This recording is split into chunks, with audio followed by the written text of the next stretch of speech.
This is the story of the Big Book. It is the story of an art installation which could only be created if people wanted to take part. It is the story of what happened when a 2.2 metre high book arrived in a public place.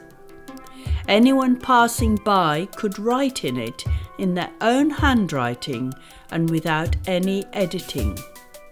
As humans, our capacity to imagine what does not exist sets us apart. We are able to create, invent, and anticipate what will happen in the future. We're able to empathise through our ability to imagine what others are feeling. We can step from the real world into another place, an imagined world. This is why the title of the Big Book is Imagine.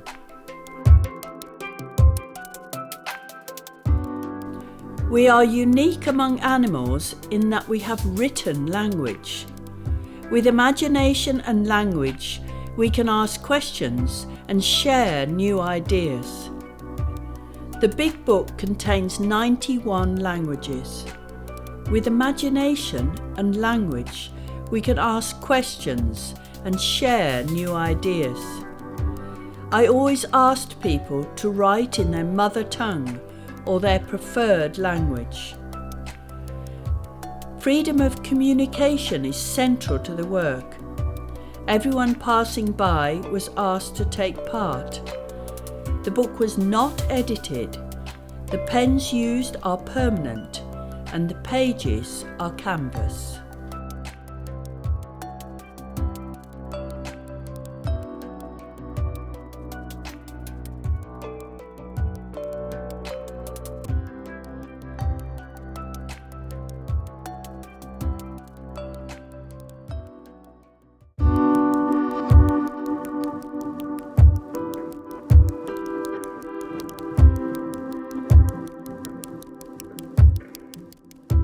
It was important that people were able to open the book and physically walk inside. It's the physical action of stepping from reality into the world of the imagination, which was part of the artwork. We have many sayings which describe what happens when we read a book. We say, "I have my head in a book." "I'm really into my book."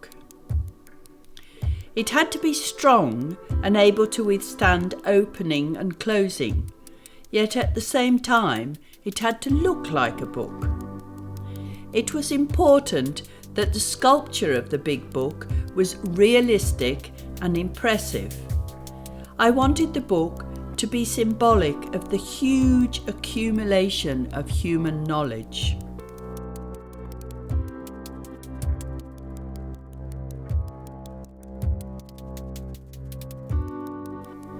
I visited the Bodleian Library in Oxford to get an impression of really rare and precious books.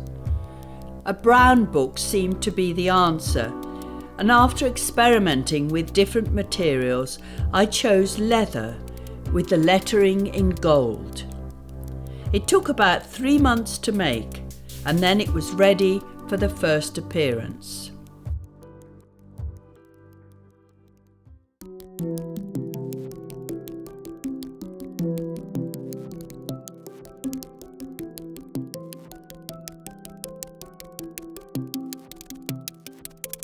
The book was sited at the Clarendon quadrangle of the Bodleian Library and launched by Richard Ovenden, Associate Director and Keeper of Special Collections.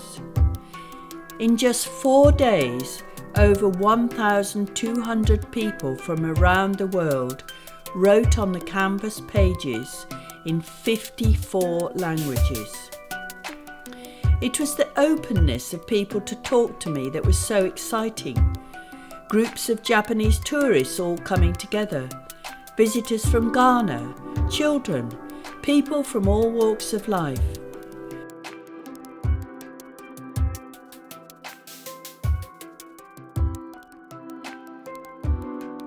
Someone wrote in Sanskrit, and when someone wrote in Hebrew, Another person wrote in ancient Hebrew underneath.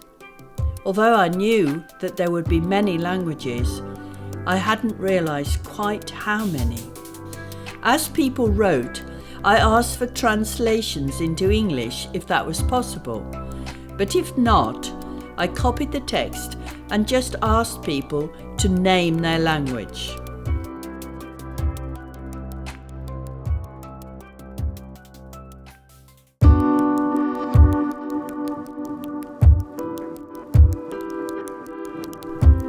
The book was part of Oxford's World Book Capital bid and was opened by Dan Selinger from Oxford University Press.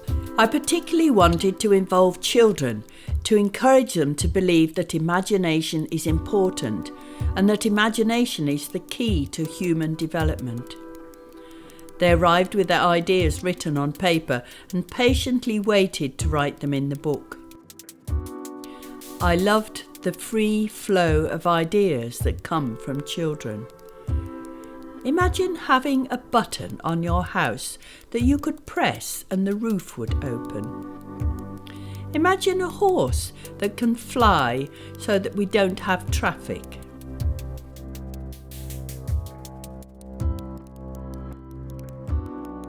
This was a very different venue with fewer tourists and more Oxford citizens. The local street cleaner visited, students and shoppers passed by, visiting Lithuanians wrote, a Russian couple contributed, actor Michael Reed popped by on his way to the new theatre, and there were many languages. Then on Sunday, suddenly the Morris dancers appeared and spontaneously danced around the book.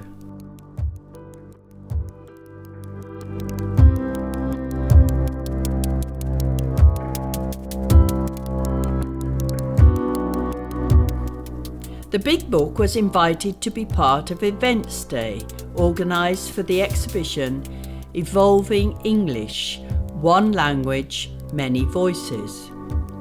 This was particularly appropriate considering the number of languages in the book, which I believe was the third largest book in the world. It had pride of place in the central court in front of the library, an excellent position as people crossed the square. I had an excited group of schoolchildren from Kidderminster, and my notebook recording languages was growing. We are one family, one global family. We could move together.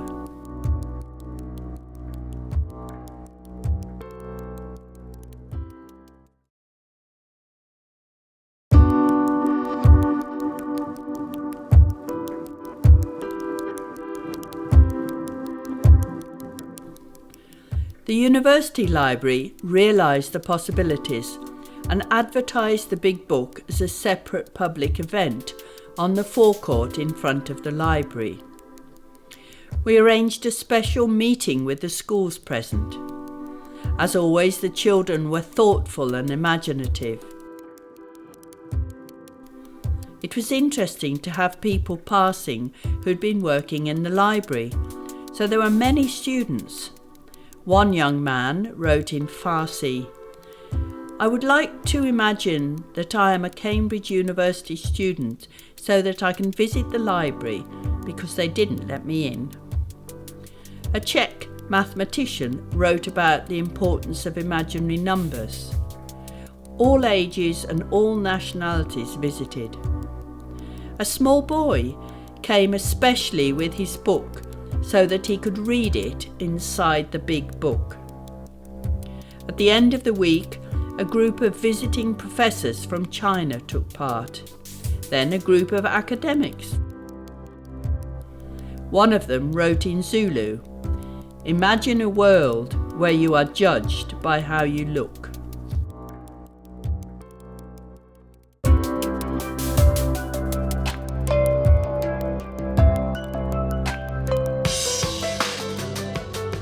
The Big Book travelled to Germany as part of the Oxford Week in Bonn celebrations. The site chosen was in the centre of the city, outside the information centre. I received wonderful support from the city, and the Burgomaster of Bonn, Helmut Kolig, did the official opening. Then Barbara Raupak, in charge of twinning in Bonn, and the Lord Mayor of Oxford added a contribution. Again, all ages were encouraged, and school groups from both cities added their thoughts. Also the Oxford Theatre Group led by Newton Daly. Something about it being a book made people think carefully, and there were many serious answers. Rather amusingly, Welsh was added in Bonn.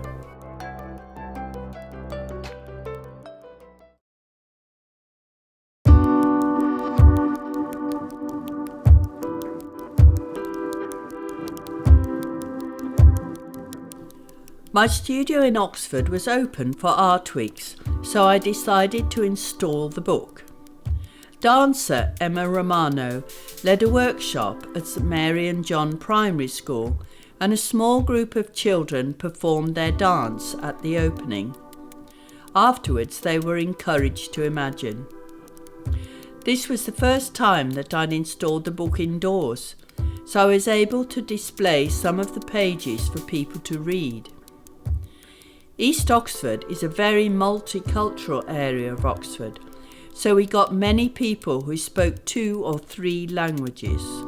A young man from Uganda was visiting the UK and imagined seeing great things.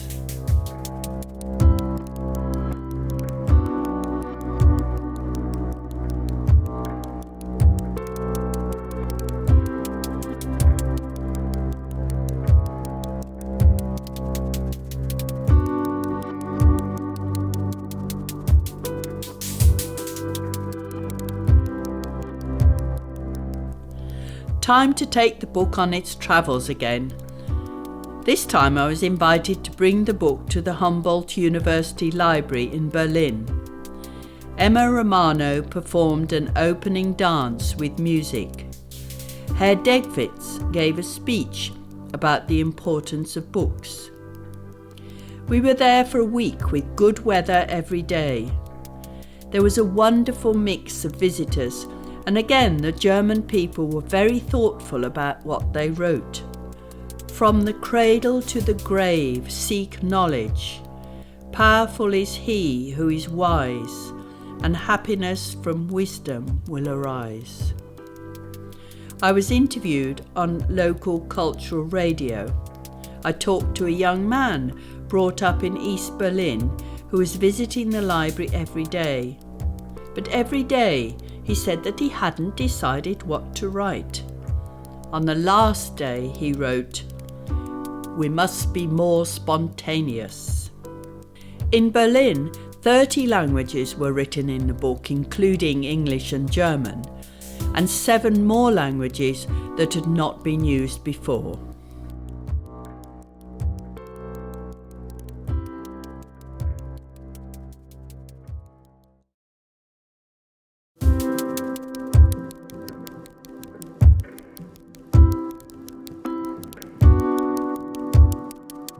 The hospital was a very special place to have the book.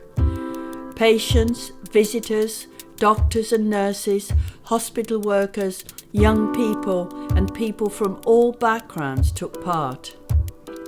At the opening, the carers brought several children down and Emma Romano danced out of the book. There were many emotional stories. People wrote about loved ones, those who would get better and those who would not. Someone wrote, "Imagine how many brave children there are in this building." This was one of the places which showed so movingly the power of art.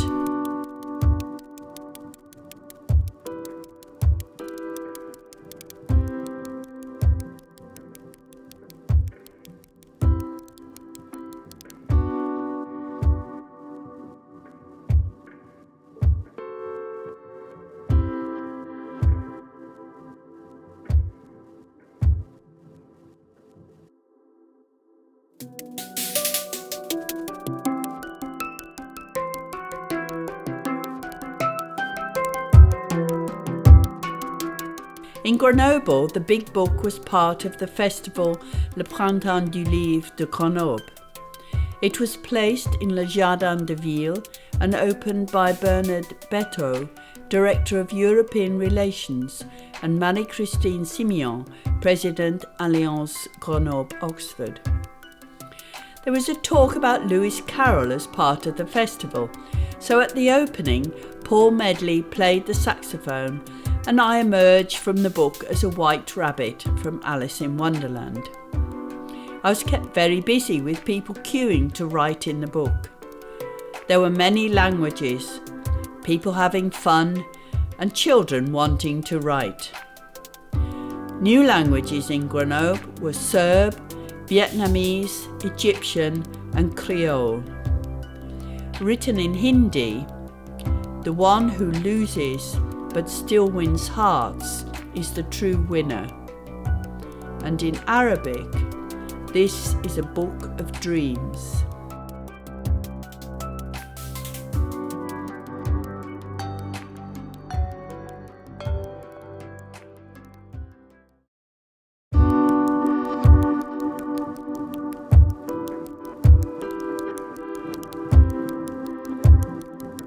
A month later, we're off to Leiden to take part in a project called The Wonderful World of Words. There was a talk about Alice in Wonderland, organised by the University Library of Leiden. So I linked with the Alice theme for the opening, and the White Rabbit came too. The Mayor of Leiden made a speech and didn't know that the White Rabbit would appear. He said that he'd never before done an opening with a rabbit. When he opened the book, the Queen of Hearts jumped out with Alice. The book was in a large, busy square with plenty of people passing by.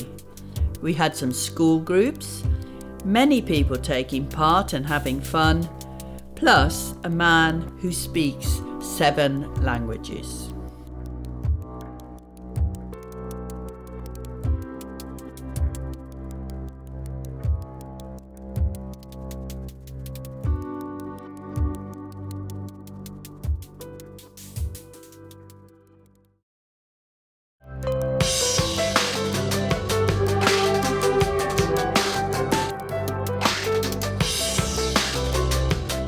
Of course, the Big Book must be part of the Edinburgh Festival.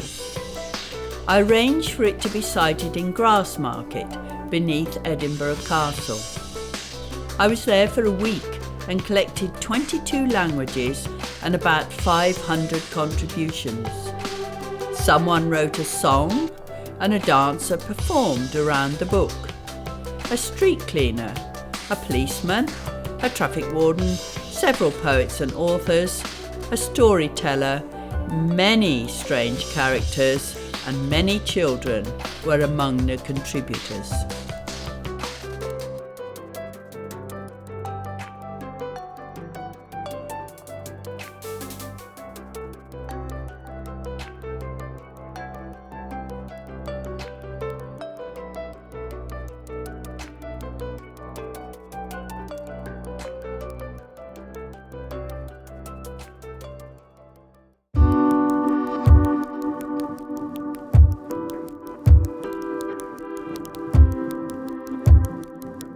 This was one of the most exciting visits. How do you take a 2-metre high book to Russia?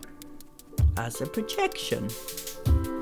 The cover was filmed slowly opening and closing, and then the idea was to hang the pages on the wall for people to write with the illusion that they were inside the book. There were 3 separate venues. The first was a huge building called Soldatov House, where a concert was taking place and people wrote in the book during the interval. The next day was Iskra House of Culture, which was a community facility on the outskirts of Perm. Here many young people took part, including the taxi driver who took me there. The last venue was the Organ Hall, where we were having our final concert and people had the chance to write before the concert or during the interval. Everyone enjoyed participating, and they were very interested that I came from Oxford. And how do you bring all these contributions back? On a roll of canvas.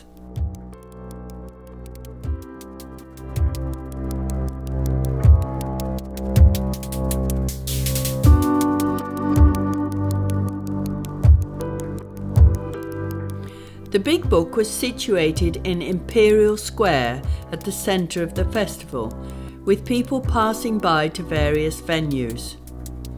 3 schools booked in. I talked to them about the importance of imagination, and then the children took turns to write. Someone wrote in Finnish, "Imagine books by the heap, words by the thousand." Someone imagined a new equation. Lots of authors came past and all sorts of book characters. The Gruffalo came out of the book. The horse from Warhorse got quite frightened, but the men wrote for him. Mary Beard wrote a joke in Old English, and Ian Hislop wrote, "Finally brought to book."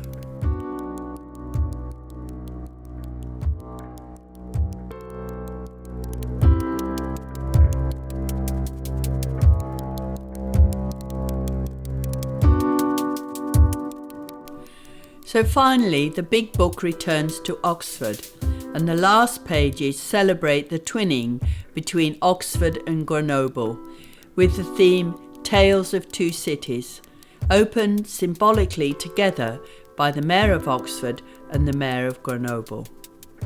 Paulette May and her friend danced a piece based on the 2 rivers, the Thames and the Isere, accompanied with a flute. Here we had French and Oxford visitors and several well-known writers.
Art has a capacity to reach people in a special way.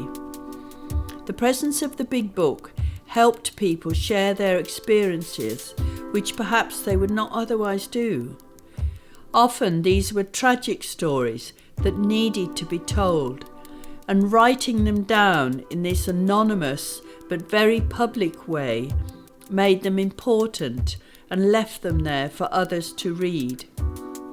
In a world where there's little chance of symbolic action outside religion, art has an important role. A street cleaner from East Timor wrote in Tetum, "East Timor, my beautiful country, is close to my heart."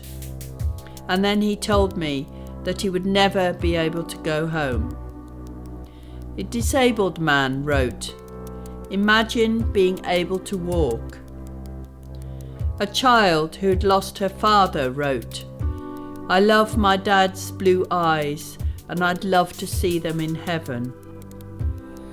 A woman travelled 30 miles especially to write in the book because her mentally disabled daughter had just died and she had loved books.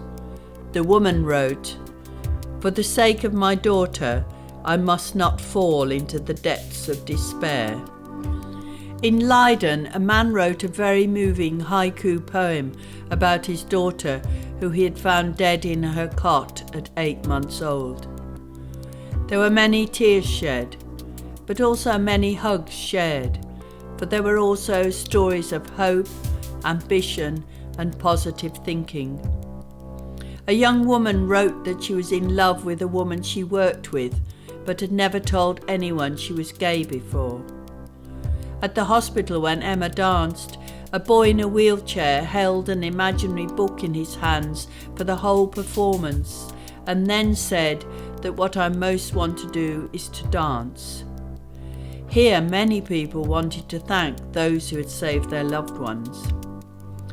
In Berlin, a woman who'd had cancer says she was saved by a Robbie Williams song, Fight and Live. So the big book was seen as a symbol, and writing in it was a way of telling the world. I was a sort of anonymous mediator between the action and the art. So perhaps it was this that made me travel for 4 years with the big book, which finally contained over 6,000 contributions in 91 languages. The person who wrote, "Imagine we all spoke the same language," was right. We all do.